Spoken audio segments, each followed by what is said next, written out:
नमस्कार दोस्तों, मैं गौरव सिंह आपका स्वागत करता हूं अपने YouTube channel novels in audio dot Gaurav में। मित्रों, novels in audio dot Gaurav channel आपके सामने लाता है विश्व प्रसिद्ध लेखकों की रचनाएं और विश्व प्रसिद्ध कॉमिक्स। ये उपन्यास और कॉमिक्स दोनों का ही संगम है और इन सब चीज़ों को आप लोगों ने काफ़ी पसंद किया है। अब मैं आपके सामने प्रस्तुत करने जा रहा हूं गोपाल राम गहमरी की रचना हंसराज की डायरी। हंसराज की डायरी में 4 कहानियां हैं। इससे पहले मैं गोपाल राम गहमरी की एक कहानी गेरुआ बाबा प्रस्तुत कर चुका हूं।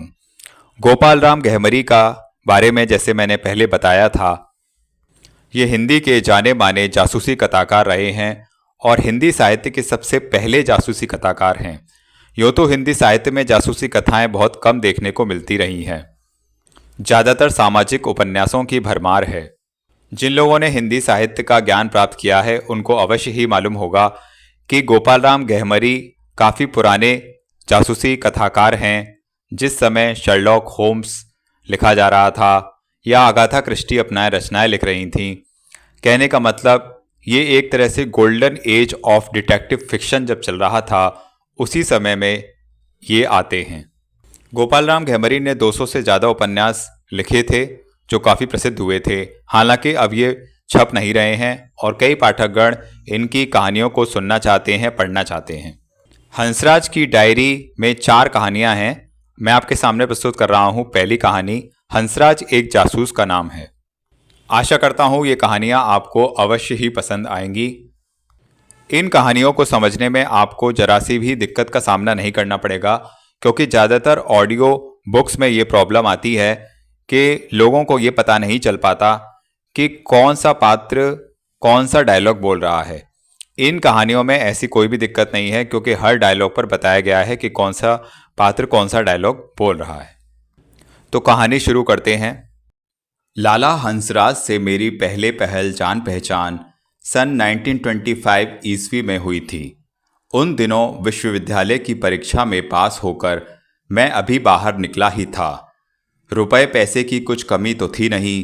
पिताजी जो रुपया बैंक में जमा कर गए थे, उसके सूद से हिंदू होटल में शिष्ट शिक्षित मनुष्य की तरह रहकर भरण पोषण का काम अच्छी तरह चल जाता था। किसी का कुछ लेना देना नहीं था। इन सब झंझटों से दूर होकर भले मानस की तरह अच्छी पोशाक, अच्छा खाना पहनना सदा निर्विघ्न चला जाए, इसका प्रबंध मानो वे मेरे वास्ते अपने संचित धन से कर गए थे। इसी कारण मेरे मन में था कि सदा क्वारा रहकर साहित्य चर्चा में जीवन व्यतीत करूंगा। पहले युवावस्था में यही जोश भर रहा था कि एकाग्रचित होकर वाणी देवी की आराधना करके हिंदी साहित्य में युगांतर उपस्थित कर दूंगा। उस अवस्था में हमारे देश के नवयुवकों को अनेक बड़े बड़े स्वप्न आया करते थे। यद्यपि उन सपनों के टूटने में भी बहुत विलंब नहीं होता, परंतु उन बातों को छोड़कर पहले मैं यही कहना चाहता हूँ कि लाला हंसराज से कैसे मेरा परिचय हुआ।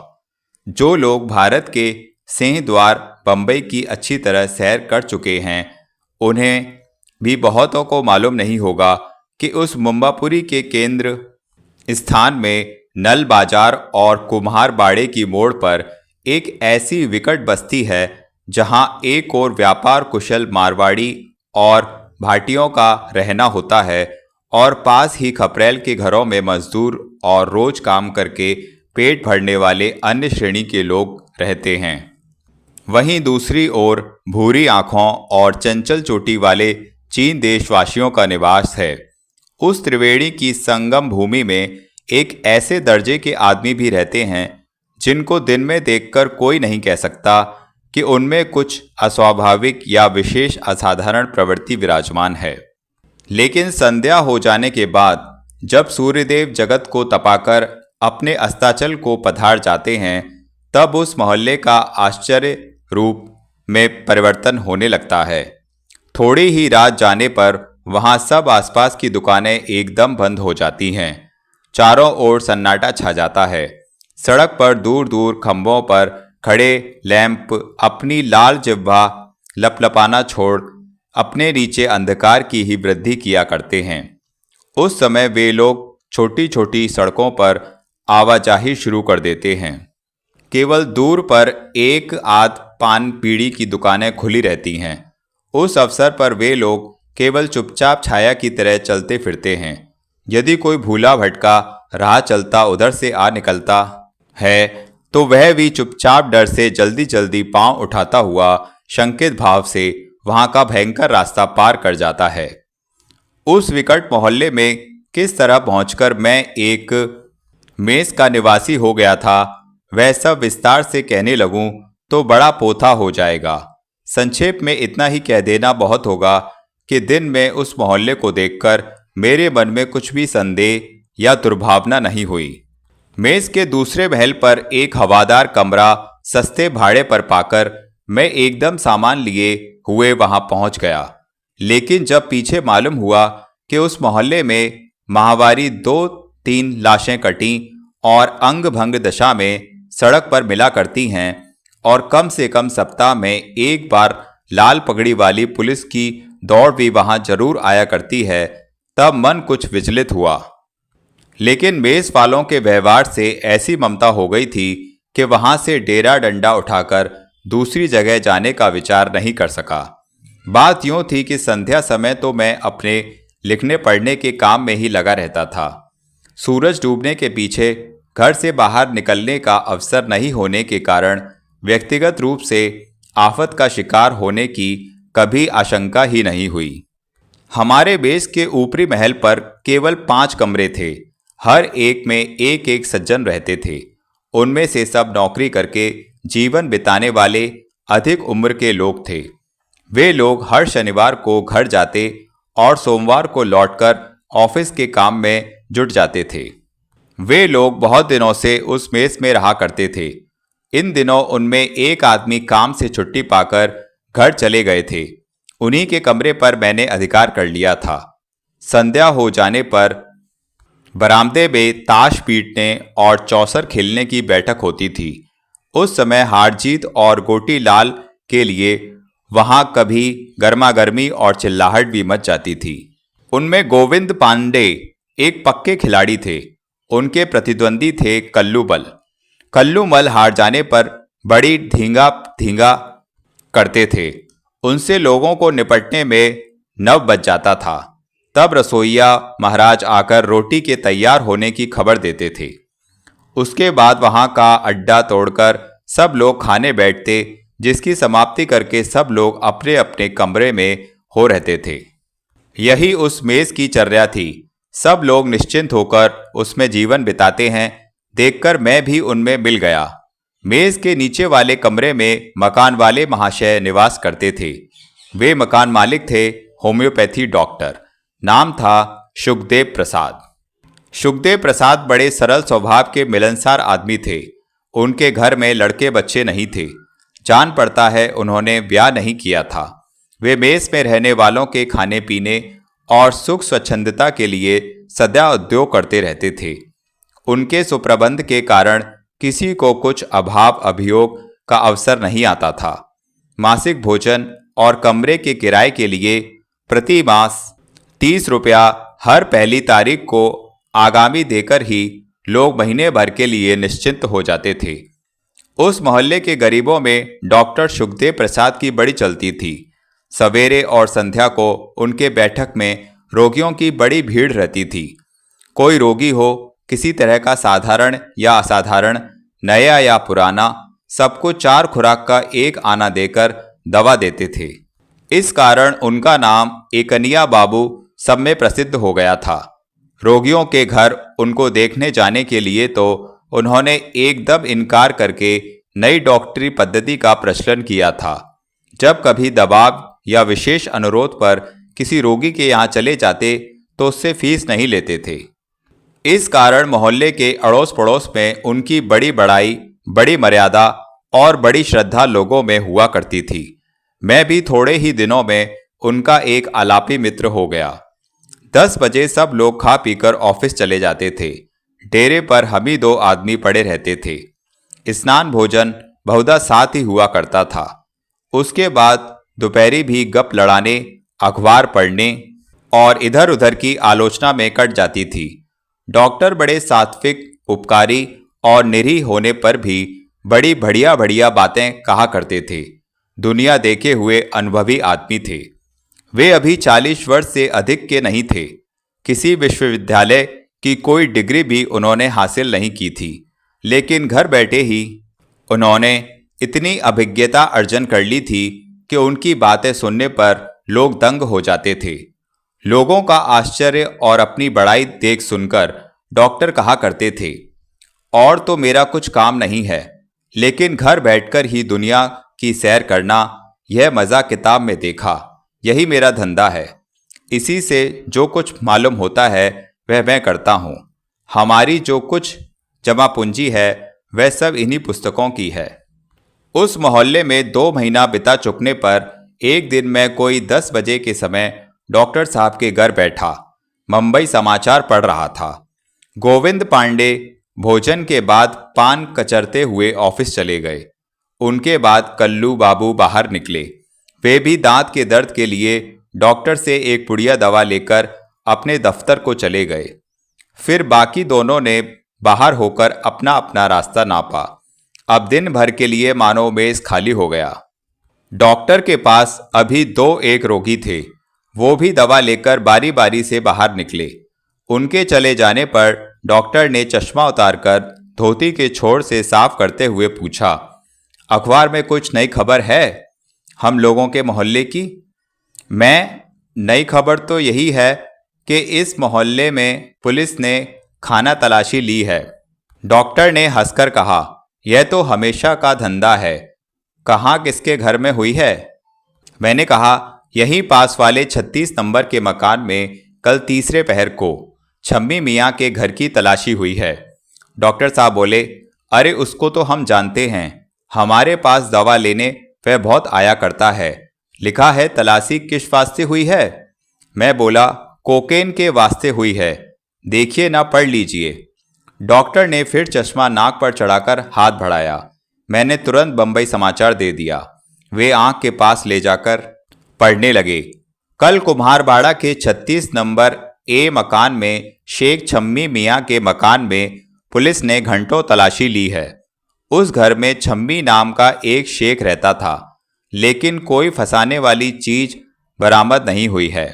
तो भी पुलिस को यह विश्वास है कि इस मोहल्ले में कोकेन की कोई गुप्त आड़त है, जहां से शहर में सर्वत्र कोकेन सप्लाई किया जाता है। कोई पक्के हाथ का चतुर आसामी पुलिस की आंखों में धूल झोंककर बहुत दिनों से यह गैर कानूनी काम कर रहा है। यह बड़े दुख की बात है कि आज तक अपराधियों या उनके नेता का पुलिस पता नहीं लगा सकी, न उनके गुप्त भंडार का ही कुछ ठिकाना मालूम हो सका। डॉक्टर कुछ चिंता करके कहने लगे, बात बिल्कुल सही है। हम भी इतना ज़रूर समझ रहे हैं कि अगल बगल में कोकेन का कोई बड़ा अड्डा ज़रूर है। इसका मुझे कई बार इशारा मिला है। आप तो जानते ही हैं, हर तरह के लोग हमारे यहाँ दवा लेने आया करते हैं, और चाहे जो हो, लेकिन कोकेन खाने वाला आदमी डॉक्टर की आंखों से बच तो नहीं सकता। मैंने पूछा, अच्छा डॉक्टर साहब, इस मोहल्ले में इतनी खून खराबी और मारकाट होने का क्या कारण है? डॉक्टर कहने लगे, इसका कारण आपकी समझ में नहीं आता। यह तो सीधी सी बात है, जो छिपकर गैरकानूनी काम करके कोई रोजगार चला रहा है वह सदा डरता रहता है। उसके मन में हमेशा पकड़े जाने का भय लगा रहता है। अगर संयोग से कोई आदमी उसका गुप्त भेद जान ले तो जरूर वह गैर कानूनी काम करने वाला उसको जान से मार डालेगा। आप ही विचार कीजिए, मान लीजिए मैं ही अगर कोकेन बेचने का रोजगार करता हूं और आप उसका पता पा गए, तो आपका बचा रहना मेरे लिए तो बड़ा खतरनाक है ना। अगर आप पुलिस से यह बात बोल दें तो मेरे वास्ते तो जेल तैयार है, और साथ ही मेरे रोजगार का खात्मा हो जाएगा। लाखों का माल जब्त होते देर नहीं लगेगी। तब मैं ऐसा कैसे होने दूंगा? यही कहकर डॉक्टर हंसने लगे। मैंने कहा, देखते हैं, आपको तो अपराधियों के भीतर का अच्छा अनुभव है। हाँ, मैं इन लोगों की हरकत अच्छी तरह से पहचानता हूं ना। कहकर डॉक्टर ने अपने कागज और रजिस्टर समेटना शुरू किया। मैं भी उठकर वहां से चलने को हुआ। इसी समय एक आदमी वहां पहुंचा। वह 23-24 बरस का रहा होगा। देखने में पढ़ा लिखा भला आदमी जान पड़ा। शरीर सुडौल, गोरा बदन, चेहरा भी खूब साफ, मुखमंडल और चितवन से उसकी बुद्धिमानी प्रकट हो रही थी। ऐसा जान पड़ा कि इस समय संकट में पड़ गया है। कपड़े लत्ते की ओर उसकी सावधानी नहीं है। बाल बिखरे हुए, पंजाबी कुर्ता मैला हो गया है। पाँव के जोड़े का रंग भी पालिश बिना खराब हो रहा है। चेहरे पर उद्वेग है। मेरी ओर ताककर डॉक्टर से कहने लगा, सुना है यह कोई मेस है, मैं रहना चाहता हूँ, कोई कोठरी खाली है? हम दोनों आदमी विस्मय की दृष्टि से उसकी ओर देख रहे थे। डॉक्टर ने मुंह हिलाकर कहा, नहीं, कोई खाली जगह तो इसमें नहीं है। आप क्या काम करते हैं? वह आदमी मानो थका हुआ रोगी के बेंच पर बैठ गया। बोला, काम तो मैं अभी खोजता फिर रहा हूँ।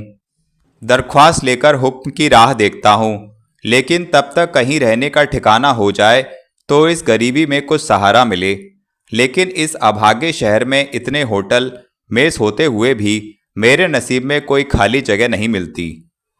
कुछ सहानुभूति दिखलाकर डॉक्टर ने कहा, इन दिनों यहाँ खाली जगह कहाँ मिलती है। आजकल बाहर से कुछ आदमी आकर शहर में बस जाते हैं। आपका शुभ नाम क्या है महाशय? नाम तो मेरा तोताराम है। यहाँ आकर पेट भरने के लिए नौकरी की तलाश में बहुत घूम रहा हूँ। घर से अर्तन बर्तन बेचकर किसी तरह कुछ रुपया जुटाकर आया था, वह भी खत्म हो रहा है। अब हलवाई की दुकान पर दोनों जून खाने से कै दिन काम चल सकता है। इसी से चाहता हूँ कि भले आदमी का कोई मेस या बीसी मिल जाता तो गुजर कर लेते।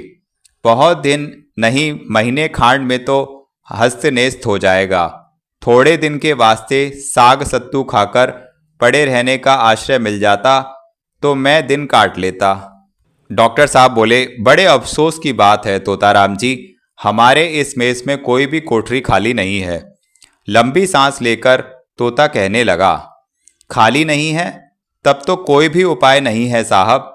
जाता हूँ, देखूं भिंडी बाजार में कोई जगह मिल जाए, पर मैं डरता हूँ कि वह मोहल्ला ठीक नहीं है।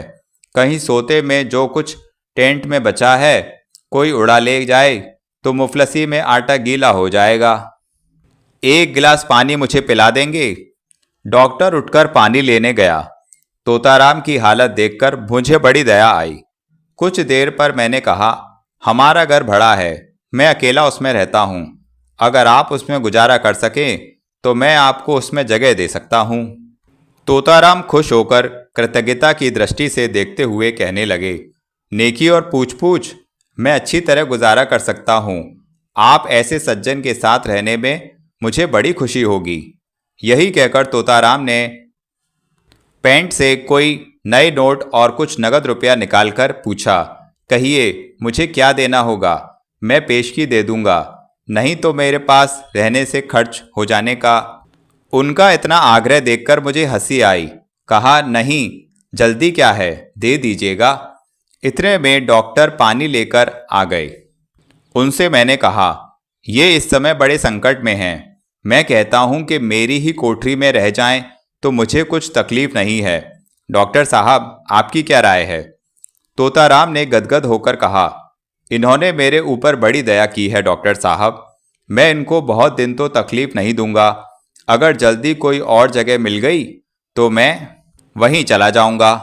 यही कहते हुए हाथ में गिलास लेकर तोताराम पानी पीने लगे। डॉक्टर ने विस्मित भाव से मेरी ओर देखकर कहा, आपके कमरे में? अच्छी बात है, जब आप राजी हैं तब हमको कुछ नाही नहीं है। आपको भाड़ा में भी आधा आधा हो जाएगा और गुलजार भी। मैं नहीं, इसके वास्ते नहीं। इनकी हालत देखकर मुझे दया आ गई है डॉक्टर साहब। डॉक्टर साहब बोले, हाँ, यह बात तो ठीक ही है। अच्छा, तो आप अब अपना सामान लेकर आ जाइए। देर काहे की बाबू तोताराम जी? तोताराम जी बोले, जी हाँ, मेरा सामान कुछ वैसा नहीं है। बिछौना और कैनवस का एक बैग है, एक होटल के दरवान के पास रखकर आया हूँ, अभी लिए आता हूँ। मैं बोला, हाँ ले आइए, यही नहाना खाना हो जाएगा। तब तो और बड़ी दया होगी, कहकर कृतज्ञता से मेरी ओर देखते हुए तोताराम वहां से जल्दी जल्दी पांव उठाते चले गए। उनके चले जाने पर हम दोनों कुछ देर तक चुपचाप रहे। फिर डॉक्टर अपने रूमाल से चश्मा पोंछने लगे। मैंने पूछा, कहिए, क्या सोच रहे हैं? डॉक्टर चौंक कर बोले, नहीं, सोचता कुछ नहीं। विपत में पड़े हुए पर दया करना सज्जन का काम है। आपने अच्छा किया, बेचारे को जगह दे दी। लेकिन यह बात जरूर है कि वे जाने पहचाने आदमी से सावधान रहना ही उचित है। खैर, यहाँ कोई ऐसा मामला नहीं है, ना ऐसी कोई झंझट की बात ही दिखती है।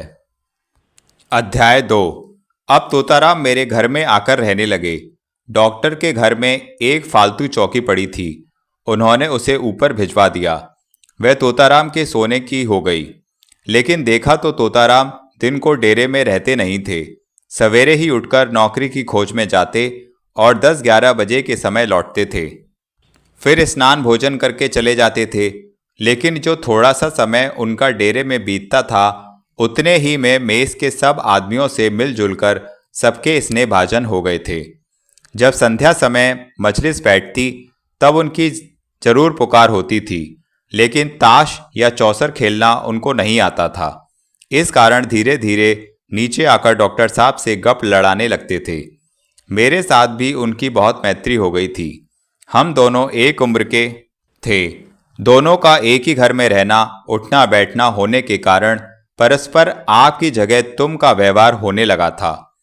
तोताराम के डेरे में आने पर एक सप्ताह तो बड़े सुख से बीता, कहीं कुछ आफत उपद्रव नहीं। लेकिन 8वें दिन से मेस में तरह तरह के उपद्रव होने लगे। एक दिन संध्या को तोताराम और मैं डॉक्टर के घर में बैठे इधर उधर की बातें कर रहे थे। रोगियों की भीड़ घट गई थी। 2-1 आदमी बीच बीच में आते और अपना रोग कहकर दवा ले जाते थे। डॉक्टर साहब हम लोगों से बातें भी करते जाते थे और रोगियों को दवा देकर उनसे दाम ले लेकर हैंडबैग में रखते जाते थे। कल रात को करीब हम लोगों के सामने ही एक खून हो गया था। आज सवेरे ही सड़क पर लाश मिलने से मोहल्ले भर में कुछ सनसनी फैल गई थी। हम लोग इसी विषय में बातें कर रहे थे।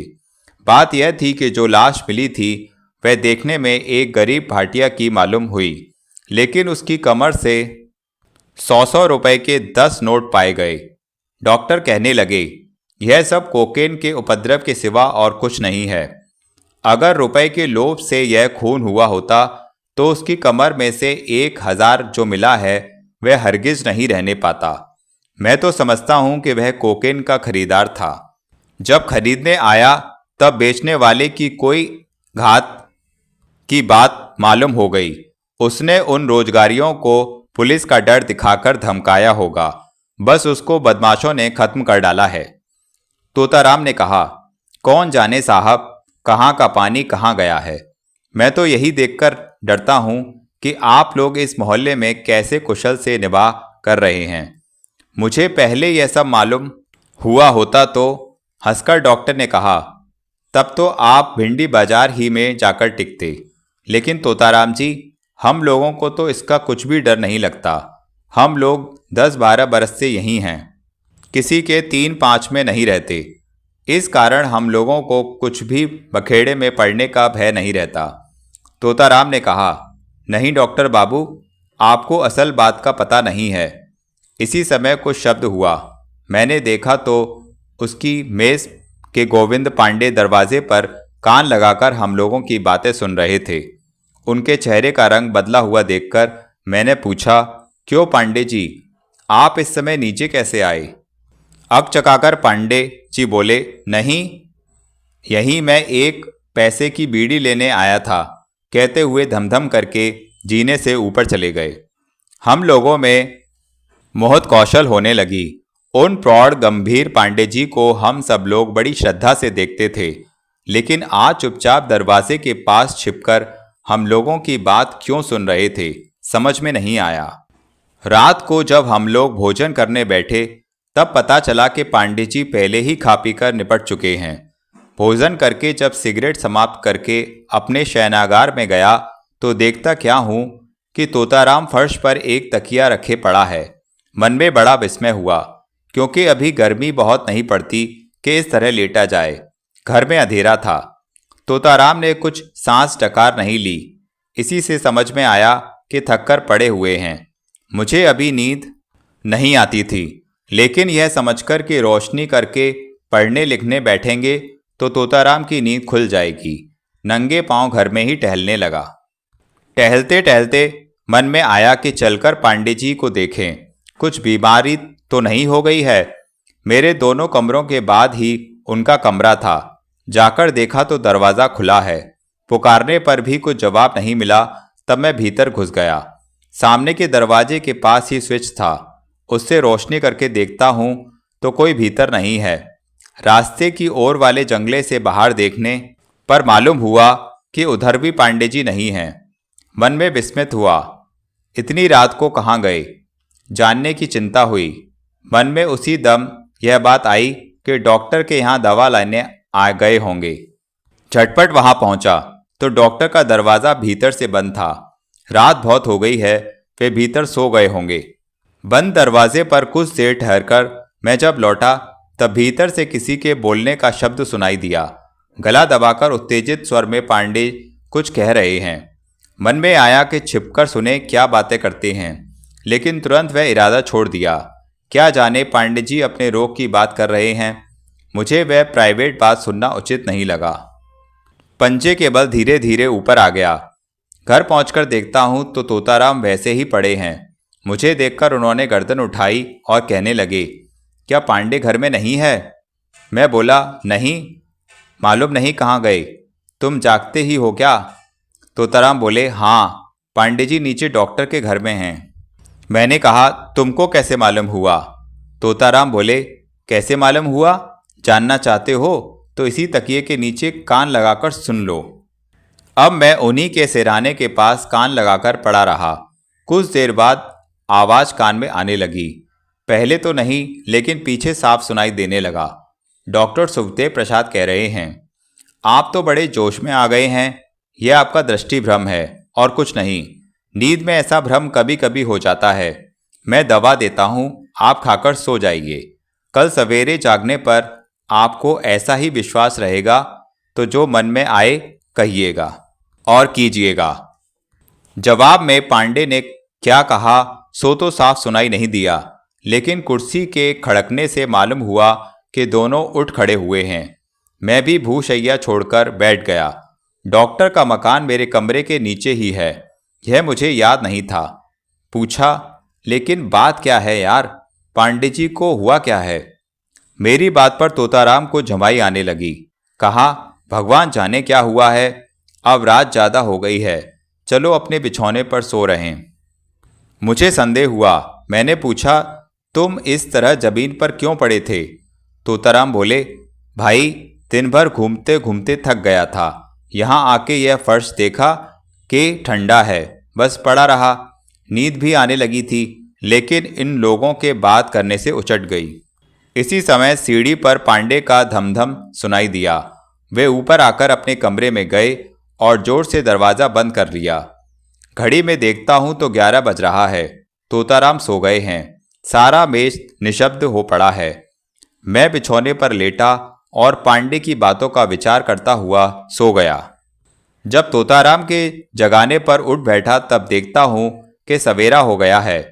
तोताराम घबराकर कह रहे हैं, उठो उठो, मामला बड़ा गड़बड़ हो रहा है। मैंने कहा, क्यों, क्या हुआ? तोताराम बोले, मालूम नहीं क्या बात है। पांडे जी दरवाज़ा नहीं खोलते। बहुत पुकारा गया, कुछ आहट नहीं मिलती। तो उनको हुआ क्या है? कौन जाने क्या हुआ है।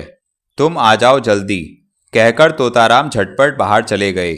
मैं भी उनके पीछे ही पीछे बाहर आया तो देखा पांडे के द्वार पर सब लोग जमा हैं।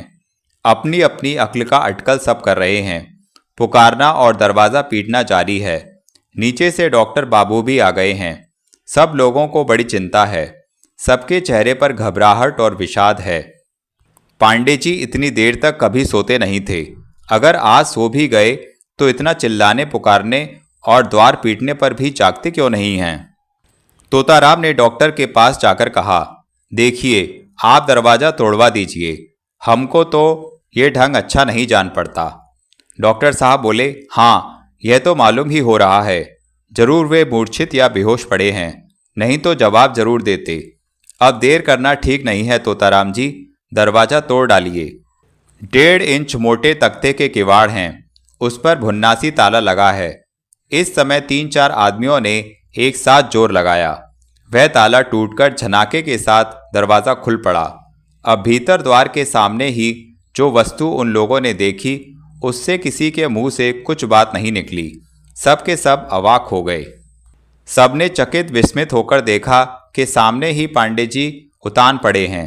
उनका गला इस ओर से उस छोर तक कटा हुआ है। सर और धड़ के बीच मानो रक्त का एक गलतकिया सा बिछा हुआ है और उनके फैले हुए दाहिने हाथ में खून से भरा हुआ एक छुरा अब भी हिंसा की हंसी हंस रहा है। हम लोग चुपचाप वहीं कुछ देर तक जड़वत खड़े रहे। कुछ देर पर तोताराम और डॉक्टर साथ ही भीतर घुसे। डॉक्टर ने विहल नेत्रों से पांडे की बीभत्सता भरी देह देखी, फिर कांपते हुए बोले, उफ, क्या हो गया? अंत को पांडे जी ने किस कारण आत्मघात कर लिया? तोताराम की नज़र अभी मुर्दे की ओर नहीं गई थी। उनकी दोनों आंखें धारदार तलवार की तरह घर में चारों ओर चल रही थीं। उन्होंने बिछौने को एक बार अच्छी तरह देखा, रास्ते की ओर के खुले जंगले से झांका, फिर शांत रूप से लौटकर कहा, नहीं डॉक्टर साहब, यह आत्महत्या नहीं, भयंकर खून है। मैं पुलिस में खबर देने जा रहा हूँ। आप लोग यहाँ की सब चीज़ें जहाँ की तहाँ रहने दीजिए। खबरदार, कुछ भी जरा इधर उधर ना होने पावे। डॉक्टर ने अचकचाहट दिखाकर कहा, कैसे कहते हो तोताराम जी? खून हुआ है? कैसे? भीतर से तो दरवाज़ा बंद था। इसके सिवाय वह तो डैश डैश। यही कहकर डॉक्टर ने पांडे के हाथ का खून भरा छुरा दिखाया। तोताराम ने सिर हिलाते हुए कहा, सो हुआ करे, यह खून है डॉक्टर साहब, आप लोग यहीं रहिए, मैं अभी पुलिस को लेकर आता हूँ। तोताराम उसी दम बाहर चले गए। डॉक्टर ने कपार पर हाथ देकर कहा, ओफ, हमारे मकान में भी आज यह कांड हो गया। अध्याय 3। पुलिस ने पहुंचकर मेज़ के नौकर, रसोइया, ब्राह्मण से लेकर हम लोगों तक सबका इजहार बयान लिया। जिसको जो मालूम था सब कह सुनाया, लेकिन किसी की बात से ऐसी कोई बात नहीं मिली जिससे पांडे की मृत्यु का कारण जाना जा सके। पांडे जी का वहाँ कोई दुश्मन नहीं था, किसी से उनका कभी वैर विरोध नहीं हुआ था। मेज़ और ऑफिस के सिवाय और कहीं उनका कोई हितमित्र नहीं था। कहीं कुछ पता नहीं लगा कि कभी किसी से उनकी वहाँ मिताई थी। वह हर शनिवार को घर जाते थे। 10-12 बरस से उनका यह आना जाना जारी था, कभी इसका फेरबदल नहीं हुआ। कुछ दिनों से उनको बहुमूत्र का रोग हो गया है। इतनी ही थोड़ी सी बात इजहार में मालूम हुई। डॉक्टर ने भी इजहार दिया। उन्होंने जो कुछ बयान किया उससे पांडे की मृत्यु का भेद तो कुछ नहीं मिला, उल्टे भय और जटिल हो पड़ा। उनका बयान हूबहू इस प्रकार था, गत 12 बरस से पांडे जी हमारे मेस में रहते हैं। उनका मकान कल्याण के पास है। वह वहाँ किसी सौदागर के ऑफिस में काम करते रहे हैं। 150 रुपया महीना पाते रहे हैं। इतने से वेतन में बम्बई नगर में जेंटलमैन के रूप में रहना असंभव बात है। इसी से मेस में डेरा लेकर गुजारा करते रहे हैं। इसमें जितने हैं सबकी यही दशा है। जहाँ तक मैं जानता हूँ पांडे जी सीधे साधे स्वभाव के कर्तव्यनिष्ठ आदमी थे। कभी किसी का कर्ज नहीं रखते थे। कोई नशा पानी या व्यसन उनका मैंने नहीं देखा। मेस के सब लोग उनका यह गुण जानते हैं। मैं तो इन 12 वर्षों में कभी उनके विषय में कुछ भी अस्वाभाविक या संदेह उपजाने वाली बात या कोई घटना नहीं देखी। इधर कुछ महीनों से उनको बहुमूत्र हो गया था। मैं उनका इलाज कर रहा था और कभी कोई मानसिक रोग मैंने उनमें नहीं पाया। कल ही उनकी चाल चलन में एक नई बात मेरे देखने में आई है। बात यूँ हुई कि मैं अपने दवाखाने में बैठा था। रात के 10 बज गए थे। पांडे जी ने आकर कहा, डॉक्टर साहब, आपसे मैं कुछ गुप्त बात करूँगा। मैं तो सुनते ही उकताकर उनका मुंह ताकने लगा। वे बहुत घबराए हुए दिख पड़े। मैंने पूछा, क्या बात है पांडे जी? वे इधर उधर चौकन्ना होकर देखते हुए धीरे धीरे कहने लगे, इस घड़ी नहीं, मैं और वक्त कहूँगा आपसे। यही कहकर वे तुरंत ऑफिस चले गए। शाम को जब मैं तोताराम उनके साथी सहित अपने दवाखाने में बैठकर बातें कर रहे थे, उस समय देखा गया तो दरवाजे के पास किवाड़ से लगे पांडे जी हम लोगों की बातें सुन रहे थे। जब उनको पुकारा गया तब झटपट बात बनाकर चले गए। हम लोग उनकी यह हरकत देखकर अवाक हो गए। कहने लगे कि पांडे जी को आज क्या हो गया है। उसके बाद रात के 10 बजे चोर की तरह बहुत धीरे धीरे मेरे पास आए। चेहरे से मालूम हुआ कि उनके भीतर बड़ी हड़बड़ी है, दिमाग ठिकाने नहीं है। दरवाज़ा आप ही बंद करके बैठे और फजल बकबक करने लगे। कभी तो कहा कि सोते में मैं भयंकर स्वप्न देख रहा था, कभी कहा एक भयानक गुप्त भेद मालूम हुआ है। मैंने बहुत समझाकर उन्हें ठंडा करना चाहा, लेकिन वे बकते ही चले गए। फिर अंत को मैंने उनको सोने के लिए एक पुड़िया देकर कहा, आप खाकर सो रहिए, नींद आ जाएगी, फिर सवेरे हम आपकी बात सुनेंगे। वह पुड़िया की दवा लेकर ऊपर चले गए। हमारे साथ उनकी वही अंतिम भेंट थी। उसके बाद आज सवेरे यह कांड दिखाई दिया। उनका भाव, उनकी दशा देखकर मुझे संदेह तो ज़रूर हुआ था, लेकिन ऐसा मन में हरगिज़ नहीं आया था कि जोश में आकर एकदम आत्मघात कर डालेंगे। जब डॉक्टर बयान देकर चुप हुए तब दरोगा ने पूछा, तो क्या आप इसको आत्मघात समझते हैं? डॉक्टर बोले, जी हाँ, इसके सिवा और क्या हो सकता है। लेकिन तोताराम कहते हैं कि आत्मघात नहीं, कुछ और बात है। इस बारे में शायद उनको और अधिक मालूम हो तो वे कह सकते हैं। अब दरोगा ने तोताराम की ओर फिरकर कहा, आप ही तोताराम है ना? आप जो कहते हैं आत्मघात का यह मामला नहीं है, आपके ऐसा समझने का कारण क्या है? तोताराम जी बोले, हाँ, कारण ज़रूर है। कोई आदमी अपने हाथ से इस तरह अपना गला काट ही नहीं सकता। आपने तो लाश देख ली है, आप खुद विचार कर लीजिए, यह बात हो नहीं सकती। ऐसा होना बिल्कुल असंभव है। दरोगा ने कुछ देर सोचकर कहा, अच्छा, खूनी कौन है? आपको कुछ संदेह होता है किसी पर? तोताराम जी, जी नहीं। दरोगा जी बोले, अच्छा, खून का कारण क्या है? कुछ अनुमान कर सकते हैं? इस समय तोताराम ने सड़क की ओर का जंगला दिखलाकर कहा, यही खून का कारण है। दरोगा चकित होकर बोले, जंगला खून का कारण है? तो आप कहना चाहते हैं कि इसी जंगले से खूनी घर में घुसा था? जी हाँ, खूनी तो सदर दरवाजे से ही भीतर आया था। दरोगा ने मुस्कुराकर कहा, आपको जान पड़ता है याद नहीं कि दरवाज़ा भीतर से बंद था? याद है। दरोगा ने व्यंग भरे शब्दों में कहा, तो क्या पांडे जी ने घायल होने के बाद दरवाज़ा बंद कर दिया था? तोताराम जी बोले, जी नहीं, खूनी ने पांडे जी की जान मारकर बाद को बाहर से दरवाज़ा बंद कर दिया है। दरोगा, ऐसा कैसे हो सकता है? तोताराम ने ओठ दबाते हुए मुस्कुराकर कहा, सहज ही हो सकता है, थोड़ा विचार करने से ही आप समझ जाएंगे। डॉक्टर इतनी देर तक दरवाजे की ओर ही देख रहे थे। बोल उठे, ठीक बात तो है, दरवाज़ा तो सहज ही बाहर से बंद हो सकता है। इतनी देर तक मेरी समझ में यह बात आई ही नहीं थी। देखते नहीं, दरवाजे पर ऐसा ताला है। दरोगा कुछ झेंप गए, बोले, हाँ, यह तो हो सकता है। तोताराम ने कहा, बाहर खींच देने पर ही दरवाज़ा बंद हो जाएगा, फिर खुलेगा तब, भीतर से ही खुले जाएगा जब। बाहर से यह खुल नहीं सकता। दरोगा अपने काम में प्रवीण थे। हाथ पर गाल धरकर कुछ देर तक सोचते रहे, फिर बोले, बात तो सही है, लेकिन एक बात खटक रही है। पांडे जी रात को दरवाज़ा खोलकर सोए रहे, इसका कोई प्रमाण है? तोताराम जी बोले, जी नहीं, बल्कि उल्टे इसका प्रमाण है कि वे दरवाज़ा बंद करके सोए थे। मैं जानता हूँ इस बात को। मैंने कहा, मैं भी जानता हूँ, मैंने उनको दरवाज़ा बंद करते सुना था। डॉक्टर साहब बोले, तब उन्होंने खूनी को भीतर आने के लिए उठकर दरवाज़ा खोल दिया, यह भी तो संभव नहीं जान पड़ता। तोताराम जी बोले, सो बात नहीं, लेकिन शायद आपको याद नहीं रहा कि इधर कई महीने से उनको एक रोग हो गया था। डॉक्टर साहब बोले, हाँ हाँ, ठीक कहते हैं बाबू तोताराम जी, आपकी बात बहुत ठीक है। बहुमूत्र रोग की बात तो मुझे एकदम भूल ही गई थी। अब दरोगा जी मुरब्बिया ने सुर में बोले, वाह तोताराम बाबू, मैं देखता हूँ आप तो बड़े इंटेलिजेंट हैं, पुलिस में क्यों नहीं घुस जाते? इसमें आपका दर्जा बहुत आगे बढ़ सकता है। लेकिन देखते हैं कि अगर यह खून का केस है तो खूनी कोई ऐसा वैसा नहीं, मजे याद का पक्का खिलाड़ी है। किसी पर आप लोगों का संदेह होता है? यही कहकर दरोगा सबका मुंह बारी बारी से ताकने लगे। सब ने चुपचाप मूड हिलाकर नहीं कर दी। लेकिन डॉक्टर कहने लगे, देखिए साहब, इस मोहल्ले में हर महीने एक दो खून होते रहते हैं। आप लोगों को तो यह सब मालूम ही है।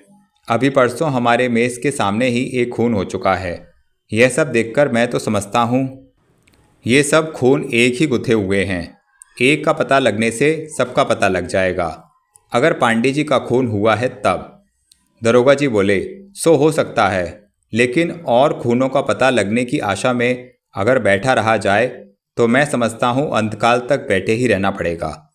तोताराम ने कहा, दरोगा जी, अगर आप इस खून का पता लगाना चाहें तो इस जंगले की बात पर खूब गौर कीजिएगा। दरोगा ने कहा, हम लोगों को सब बातों पर गौर करना होता है तोताराम बाबू। अब मैं आप सब लोगों का घर राई रत्ती छान कर देख कर मानूंगा। इसके बाद ही ऊपर नीचे सब कमरों की बड़ी सावधानी से तलाशी ली गई, लेकिन कहीं कुछ भी ऐसी चीज नहीं मिली जिससे इस मृत्यु पर प्रकाश पड़ता।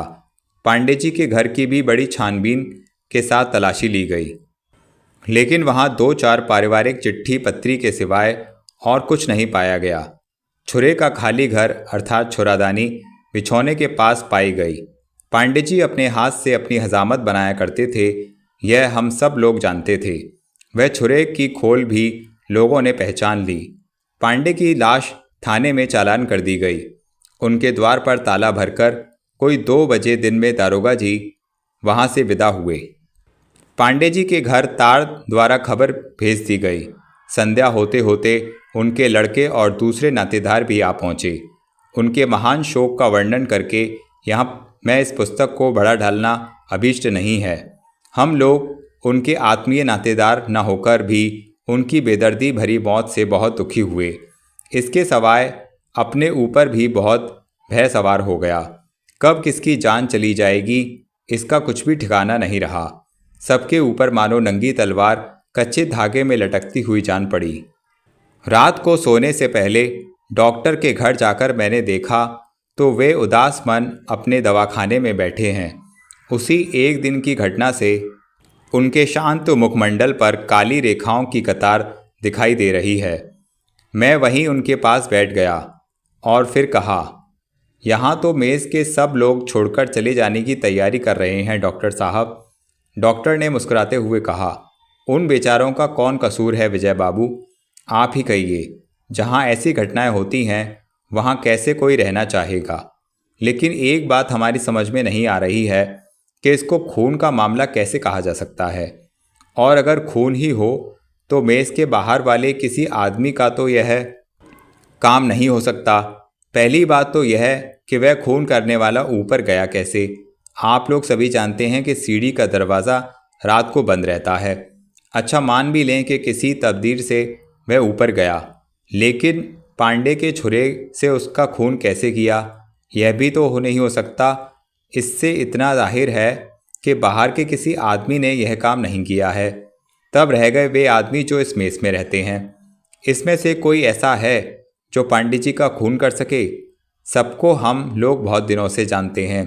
कोई आदमी यहाँ का ऐसा नहीं जो ऐसा विकट बेदर्दी का काम कर सके।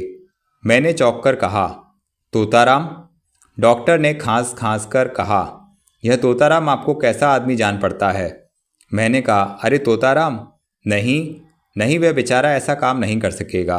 तोताराम भला किस वास्ते पांडे जी को डैश डैश डैश। डॉक्टर साहब बोले, तब तो आप ही की बात से साबित होता है कि मेज़ के किसी आदमी का यह काम नहीं है। तब आप विचार कीजिए कि कौन बाकी रह जाता है। मैं देखता हूँ कि रह गई बात यही कि पांडे जी ने आत्महत्या की हो। मैं बोला, लेकिन आत्महत्या का भी तो कारण होना चाहिए। आत्मघात संसार में बहुत संगीन पातक है। जब संसार में आदमी को किसी तरह का कुछ भी भरोसा नहीं रह जाता, उसका जीवन जब असह्य हो उठता है, तब वह आत्महत्या करता है। आत्महत्या के लिए जैसे कोई संगीन कारण होना, वैसे ही उसके लिए हृदय में बहुत बल होना चाहिए। डॉक्टर साहब बोले, उस बात पर भी मैंने खूब विचार कर लिया है। आपको याद होगा मैंने आपसे कहा था कि इस मोहल्ले में कोकेन बेचने वालों का एक गुप्त अड्डा है, लेकिन उस गिरोह के सरदार का किसी को कुछ पता नहीं है। हाँ, याद है, आपने कहा था। डॉक्टर अब धीरे धीरे कहने लगे।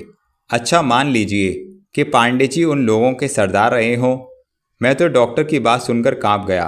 कहा, अरे ऐसा कभी हो सकता है? डॉक्टर साहब बोले, सुनिए विजय बाबू, ऐसा कुछ भी नहीं है जो संसार में ना हो सके।